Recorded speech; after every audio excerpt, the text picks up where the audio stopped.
دا حدیث په مسند احمد کې امام احمد بن حنبل روایت کړی، امام طبرانی په معجم کبیر کې روایت کړی، امام حاکم په مستدرک کې روایت کړی. دا حدیث عبد الله ابن عمر ابن عاص رضی الله عنه دا درې کتابونو دا حدیث مبارک روایت کړی دی. او حدیث الفاظ ورته وایما لکه اندازار ته ولګي چې زمونږ دا عبادت او دا د روژې نیول دا اسې خبره نه چې بس خلیم بندي کړي دینه خو اندازه ولګوي چې خوراک پروت ته او نه کو سکاک ملاویږي او نه کو هم بستری انسان کولای شي حلال نکاح نه کوي کپټ دې کخکارا دې نه کوي دینه تاسو اندازه ولګي مونږه کړای شو نه کو دا دې خبره دلیل دی چې رب داستا حکم دی چې خوراک ما د پاره پریدا سکاک ما د پاره پریدا هم بستری ما د پاره سحر نه ماخام پورې پریدا دا رب داستا حکم دی ما خوراکم پری خای ما سکاکم پری خای او ما ستاره پاره رب هم بستریم پری دا زماملی خبره نیکو مرا بز نفس ما توای چې مال خوراک راکا مال اسکاک راکا رب استا حکم دی زه نکوم ما ارس پری خودي دا ډیره لوی خبره دی باندې رب ډیر خوشالهږي. او رمضان کریم نبی علیہ السلام فرمایي الصيام والقرآن يشفعان للعبد يوم القيامة يقول الصيام اے رب منعته الطعام والشهوات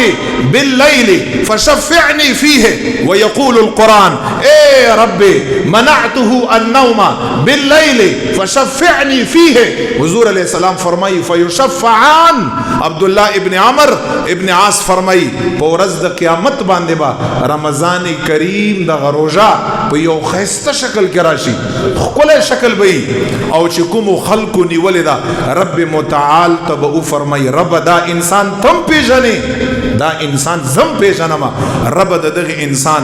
دا ورځ ما خوراک نه منع کړو سکاک نه منع کړو رب کریم د شهوت پورا کولو نه منع کړو نن دغه انسان په حق کې ستا په حضور کې شفاعت کړم. او در سره یاد ساتي ډیر خلق به شفاعت کا ډیر خلق به شفاعت کا خدا مہر نه دی مہر چې شفاعت به یا قبلګیم دا د ارچا په شفاعت باندې دا مہر مصطفی علیہ السلام نشتا. دو شیان دی چې حضور مبارک فرمائی شفاعت بم کا او د قبولیت شفاعت د قبولیت مہر نبی علیہ السلام مبارک په لګولې دوا ګارنټي درکړي شفاعت بم کا او شفاعت رسول الله فرمائی شفاعت به قبلی گیم دام نه چې والله عالم شفاعت وکړي چې قبلیږي وکنه قبلیږي به حضور علیہ السلام فرمایي دو خبرو ګارنټي ده. او هغه دو شیان څه شي یو د رمضان کریم شفاعت یو د قران کریم شفاعت. خدای پاک دا انسان ما منع کړو څو کړم نو فشفعنی فیه خدای زی سفارش کړم بس سیا صغائر او سیا کبائر او سیا پټ او سیا ښکارا او سیا نوی ګناهونه او سیا زاړه او څه قدیم او څه حدیث او څه جدید رب ټول ګناهونو شفاعت زکوم خدای معافی کړي زما شفاعت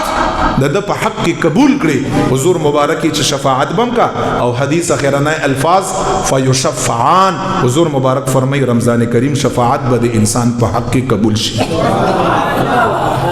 لاس نبی ونسی جنت ته داخل. یقول القرآن قرآن کریم براش زکه دا وفا والا کتاب دی اے رب اے زما رب منعته النوم دا انسان ما خوب نه منع کړ شپه به ما تناستو تلاوت به اوس موږ شپې څه شي تناستو بس تاسو په هغه خپويږي مخکې به خلک شپې قرآن تناستو فشفعنی فیه خدای زی سفارش در تکوم بس څومره ګناهونه دي په ایمان خوراغلی ګناهونه یې ډیر دي ټول ورته معاف کړه. نبی علیہ السلام فرمایي فیشفعان مہر یې ولګاو چې کله قرآن د انسان بابت کې شفاعت وکا محبوب علیہ السلام فرمایي الله به شفاعت قبول کا ټول ګناهونه ورته معاف کا قرآن به لاس نونیس یو انسان بزان سره جنت ته داخل لوی خبری تاسو تماویلی دی په قرآن کې الله کامیابی هیڅ شي تم نه ویلي ګوره چې دار ته پته یو خزمونګو تاسو کامیابی را چې دا او غټلې کامیاب شو دلته لاړې ال تلاړې خدای پاک کامیابی څه شي ته ویلي دا جنت دخول ته چې خدای پاک څه شي ته کامیابی ویلي چې انسان کله کامیاب دی رب فرمایي چې انسان الله کامیاب دی چې تکړه شي او ځان را باندې جنت ته داخل کا نو چې دا قرآن او رمضان د لاس د نسی او د الله په حضور کې د شفاعت کا او جنت ته داخلي خو کامیابی الله په نيز باندې کامیابی